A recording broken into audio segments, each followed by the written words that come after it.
Hello all, this is Dr. Jyoti KB, Assistant Professor, Government First Grade College Kubbi. Today I'll give a brief summary of the poem Tribute to Papa written by Mamta Kalia.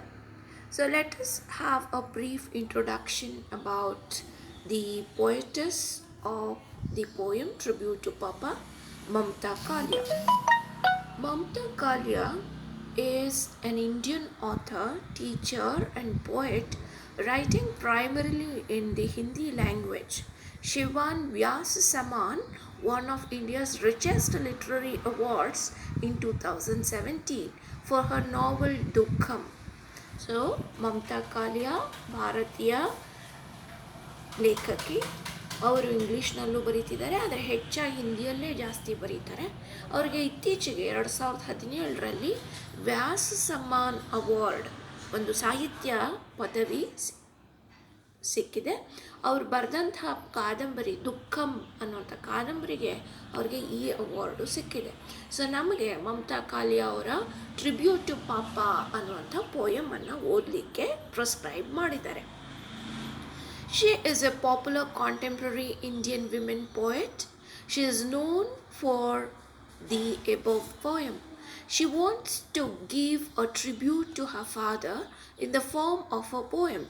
A tribute is a valuable thing given to a person as a token of respect. The person to whom a tribute is made receives a positive attitude, admiration from the giver. Unlike the popular meaning of tribute, Mamta Kalia criticizes her father for what he is. She asks, "Who cares for you, Papa? Who cares for your honesty, uprightness, straightforwardness, devotion, and loyalty to righteousness?" She believes that no human being can be that good and virtuous.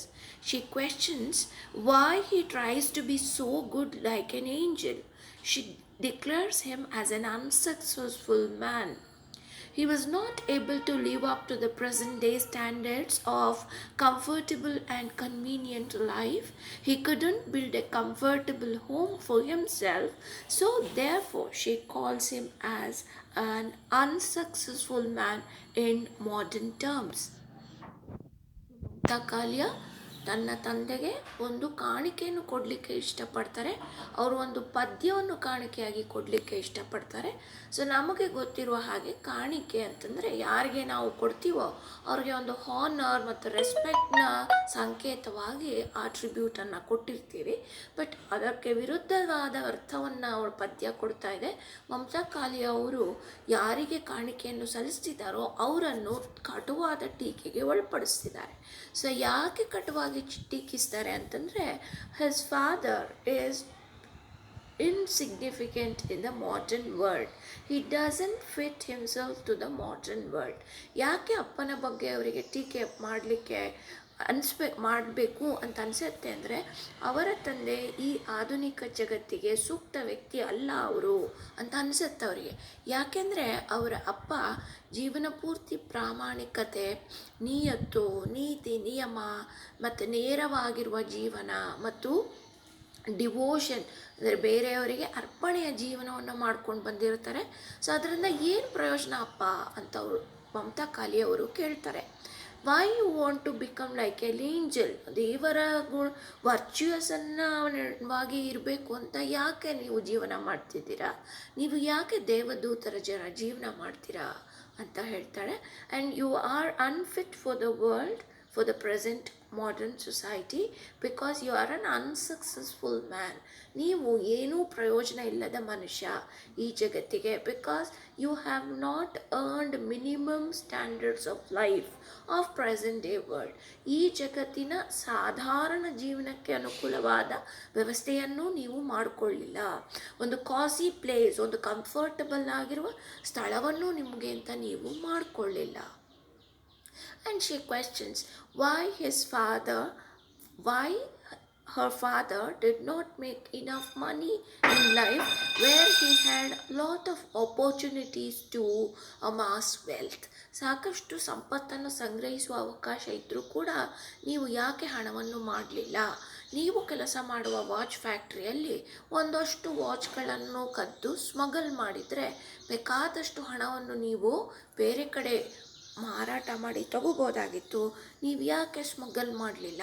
So ನಾವು ಅದನ್ನು ಹೇಗೋ ಮುಚ್ಚಿಡ್ತಾ ಇದ್ವಿ, ನಾವು ಹೇಗೋ ಅದನ್ನು ಅಪ್ಪ import export ಬಿಸ್ನೆಸ್ನಲ್ಲಿದ್ದಾರೆ ಅಂತ ಹೇಳ್ಕೊತಾ ಇದ್ವಿ, ಹೇಗೋ ಮುಚ್ಚಿಡ್ತಿದ್ವಿ, ನೀವು ಯಾಕೆ ಆ ಕೆಲಸವನ್ನು ಮಾಡಲಿಲ್ಲ ಅಂತ ಅವಳು ಪ್ರಶ್ನೆಯನ್ನು ಮುಂದುವರಿಸ್ತಾಳೆ. And she calls him ideal man and a model man. So you are living like an angel. You have dedicated your life for ideals, so you are an ideal man. But why you want us also to become like that? Why you want your children also to follow your path? ನಿಮ್ಮ ದಾರಿಯಲ್ಲೇ ನಿಮ್ಮ ಮಕ್ಕಳು ಕೂಡ ಬೆಳಿಬೇಕು ಅಂತ ಆಸೆಯನ್ನು ಯಾಕೆ ಇಟ್ಕೊಂಡಿದ್ದೀರಾ? So ಎಷ್ಟೊಂದು ಸಮಯ, ಕಷ್ಟದ ಸಮಯದಲ್ಲಿ ಕೂಡ you stuck to your ideals. ನಿಮ್ಮ ಆದರ್ಶಗಳಿಗೆ ನೀವು ಕಟ್ಟು ಬಿದ್ದಿದ್ರಿ. ಬೇರೆ ಬೇರೆ ದಾರಿಗಳಿದ್ದರೂ ಕೂಡ ಯಾವಗಳನ್ನು ಉಪಯೋಗಿಸ್ಕೊಳ್ಳಿಲ್ಲ ಕಷ್ಟದಿಂದ ಹೊರಬರಲು. ಸೊ ನೀವು ದೇವರ ಮುಂದೆ ಕುರಿತು ಪ್ರಾರ್ಥಿಸಿದಿರೆಯೇ ವಿನಃ ನಮಗಾಗಿ ಏನನ್ನು ಮಾಡಿಕೊಡ್ಲಿಲ್ಲ ಅಂತ ಕೇಳ್ತಾಳೆ. And she says why he wants his daughter to become or to live like Rani Lakshmibai, who is a symbol of courage and sacrifice. So ನೀವು ನಿಮ್ಮ ಮಗಳು ರಾಣಿ ಲಕ್ಷ್ಮೀಬಾಯಿ ಥರ ಇರಬೇಕು, ಧೈರ್ಯ ಮತ್ತು ಸಾಹಸವಾದ ಮಾದರಿ ಆಗಬೇಕು ಅಂತ ಯಾಕೆ ಇಷ್ಟಪಡ್ತೀರಾ? I would admire Rani Lakshmibai but I don't want to leave like her. ನಾನು ರಾಣಿ ಲಕ್ಷ್ಮೀಬಾಯಿ ಅವರನ್ನು ಆರಾಧಿಸ್ತೀನಿ, ಅಡ್ಮೈರ್ ಮಾಡ್ತೀನಿ, ಆದರೆ ನಾನು ಅವರ ಥರ ಜೀವನ ಮಾಡಲಿಕ್ಕೆ ಇಷ್ಟಪಡಲ್ಲ. So I want to leave my life according to my accord. ನನ್ನ ಥರ ಬೇಕು ಅಂದರೆ ನನ್ನ ಜೀವನವನ್ನು ನಾನು ನಡೆಸ್ತೀನಿ. So I don't want to follow Rani Lakshmibai ಅಂತ ಟೀಕೆಯನ್ನು ಮುಂದುವರಿಸ್ತಾಳೆ. Then continuing with her father, now because of all these misunderstandings or because of all these dislikes about her father, she has decided not to call him as her father. So ನಿಮ್ಮ ಹೆಸರನ್ನು ಅಪ್ಪ ಎಂದು ಕರೀಲಿಕ್ಕೆ ನನಗೆ ಇಷ್ಟ ಇಲ್ಲ. I would like to call you as Mr. Kapoor, lower division clerk, account section. So whatever your profession is, whatever your official name is, I would call you by that name. I don't want to give the name of father to you. So she is fed up. She is angry about her father to such an extent that she wants to disown him. Disown ಅಂದರೆ ಅಪ್ಪ ಕೂಡ ಅಲ್ಲ ಅಂತ ಕರಿಬೇಕು ಅಂತ ಅನ್ಕೋತಾಳೆ. And she says there is no compatibility between both of them in any term, in any aspect, in any subject. ಯಾವ ವಿಷಯದಲ್ಲೂ ನಮ್ಮಿಬ್ಬರ ನಡುವೆ ಹೊಂದಾಣಿಕೆ ಇಲ್ಲ. And another thing which she is enraged about her father, she is completely against her father, is because her father is doubting, suspecting her that she has a love affair.